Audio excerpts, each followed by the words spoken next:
This is a presentation I gave for my class at Kepler College, W201. Jeffrey Dahmer, 4 Planets in Rulership.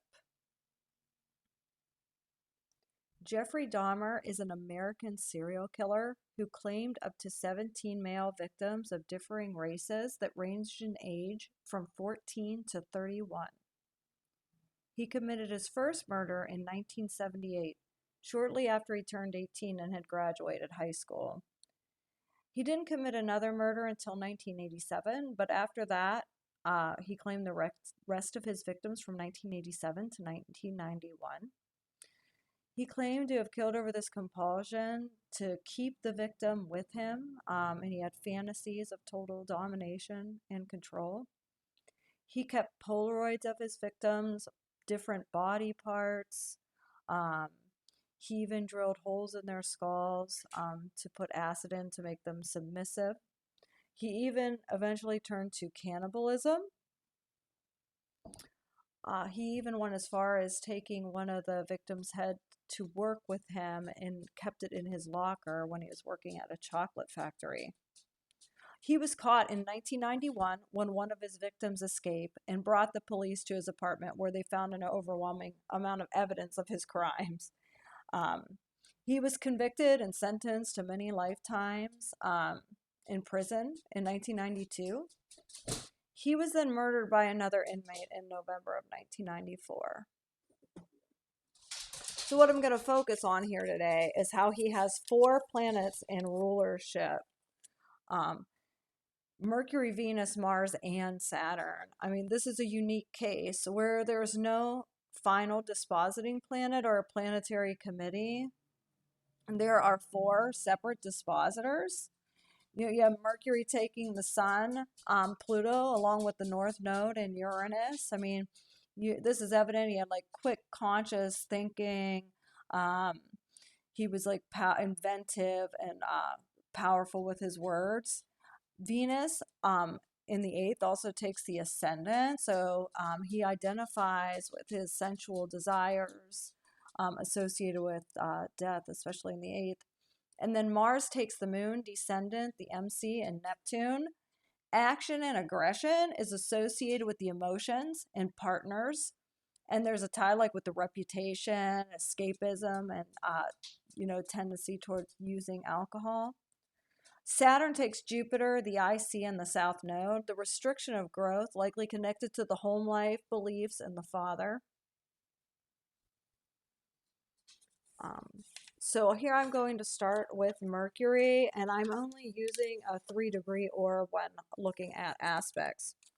Mercury here is outward, seeking mental stimulation. It is extremely curious. In the 9th house, it's interested in beliefs, higher education, foreign things. We could see science here and learning, religion. The Sun is here with Mercury, so this makes us a more conscious side of his personality. Mercury, along with the 9th, rules the 12th. It is also square Pluto residing there. He had very persuasive words. They were powerful. And then there was this isolating. So the 12th house is also the house of self-sabotage, isolation. He isolated his curiosity, doing these like dissections of animals and everything in private, eventually led to humans. There is a sextile to Mars in the 7th house. So he was able to use his words to take action and like persuading these partners. Now looking at Mercury here, in his life, we see there was religious beliefs. The Sun is also here, came from like the father and the father's side of the family, and they preached, against homosexuality. And since Jeffrey was gay, this, had he had to then isolate and hide these things about himself, even from himself. Another thing I see representing, like the Sun is representing the father, and the 9th house is actually that Jeffrey's father was a scientist, and he encouraged Jeffrey's curiosity by giving him a space to dissect roadkill. which Jeffrey did then go on to like even kill animals to look at their organs. The square to Pluto, along with the North Node being in the 12th, I could see this as like this evidence of his fate of like when he, after he was caught, he never told anybody anything, but once he was caught, he completely undid himself by confessing to all the aspects of his crimes. Next, we will move on to Venus, which is also the ascendant ruler.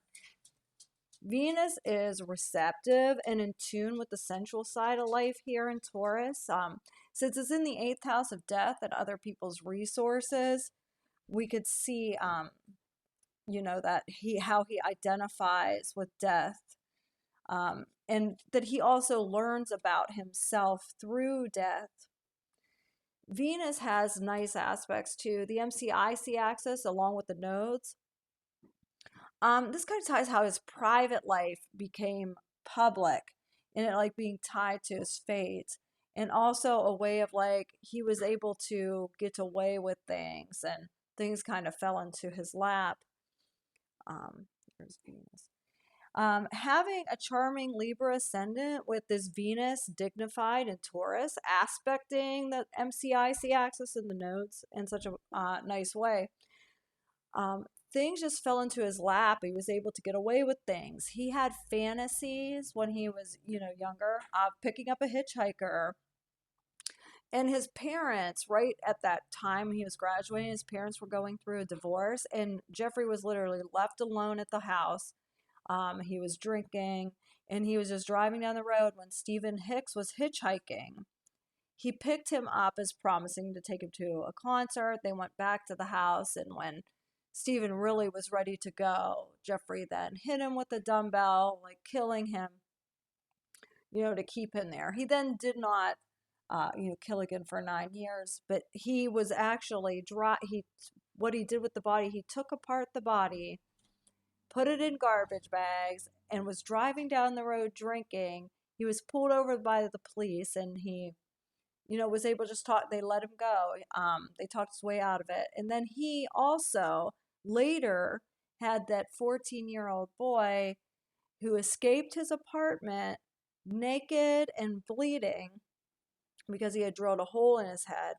And Jeffrey came up when the police were talking to him, and he just said, "This is my boyfriend." And the police escorted him back up to Jeffrey's apartment, where Jeffrey then killed him. We can also see how this Venus, like in an earth sign Taurus in the 8th, how he found the male form physique so beautiful, especially when it was associated with death. And just looking at this as being, with other people's resources, he lived off his dad, was in the army, kicked out for drinking, and then lived with his grandma for quite some time. And that's, when he was killing living there before he moved to his apartment. Next, we will look at Mars. Mars acts out here. It takes action in an aggressive way, like oftentimes running towards danger. It is in the seventh house, so this action is directed at the partner and partnerships.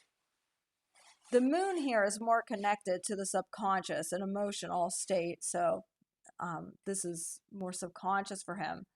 Along with the 7th, Mars also rules the 2nd house of resources, and he literally saw partners as his personal resource to dominate and control. The sextile to Mercury, which I mentioned earlier, as when Mercury was sextiling Mars, that this just gave him like that action-taking words to like attain these victims. Mars is the most difficult planet in a day chart for him, so partnerships definitely are a major issue. Also want to mention Mars here has a quincunx to Neptune in the 2nd. And he used alcohol like to disassociate. They would say he was gentle till he was drunk. And he also used drugs as a resource to like subdue these potential partners and victims. We just see the evidence of his like emotional outbursts, especially when under the influence. And the first 2 murders were committed were not planned. As I spoke of Stephen Hicks, the first murder, the second murder 9 years later, he took this man to his a hotel room. He was so drunk and blacked out, he woke up and the guy was dead. He had beat him to death. Um, he just, he just wanted total control, wanted to subdue his partners. And next we will move on to Saturn. Saturn here is receptive of the order and discipline he received at home and from the parents. Jupiter is co-present and in the sign of its fall. Growth was likely restricted due to these beliefs. Saturn rules houses 4 and 5, tying discipline and structure from home to the restriction of the sexuality in the fifth and what he finds pleasurable. Saturn also squares the ascendant-descendant axis. This home upbringing directly restricted his identity and how he identified with partners. Saturn is also square the moon. So the emotions are restricted, and there was a need to structure the emotions. He hid how he truly felt, and he told no one until after his arrest. We see this need for restraint over the emotions associated with partners, and this kind of led him to that dominating and controlling the partner. He just wanted them to do whatever he wanted. He would often just lay with the captive and then lie with their corpse. This restraint in emotion is also evident of the 9-year span between killings, where he tried to satisfy his compulsions in other ways, like attaining a mannequin. And also this patience of taking apart these bodies, living in a hotel room, dissolving parts of them, preserving parts of them.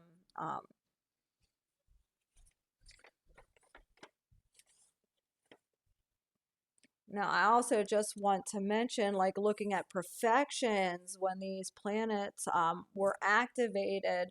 When he was 18, he had just entered a 7th house perfection year, activating that Mars, and that was his first killing. He then did not kill until 87, when he moved into a 4th house year where Saturn, another planet, rulership, was activated.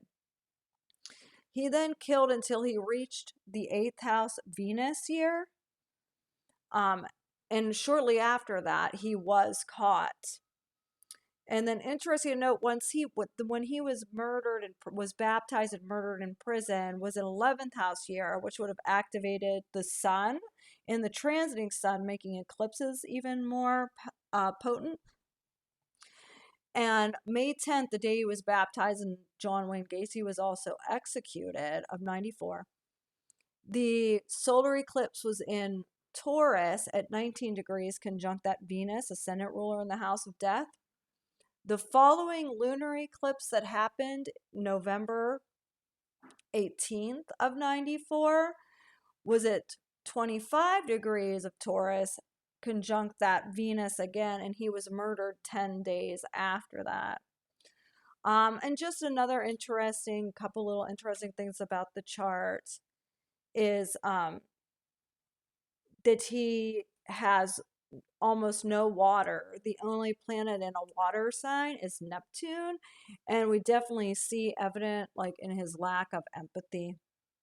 Also born at that last moon phase, the balsamic moon phase, his life was more concerned about endings. And also noting how the moon is influenced by both malefics in the sign of Mars and square Saturn, and that he was also born the day of Saturn, an hour of Mars. Well, thank you. Here are my resources.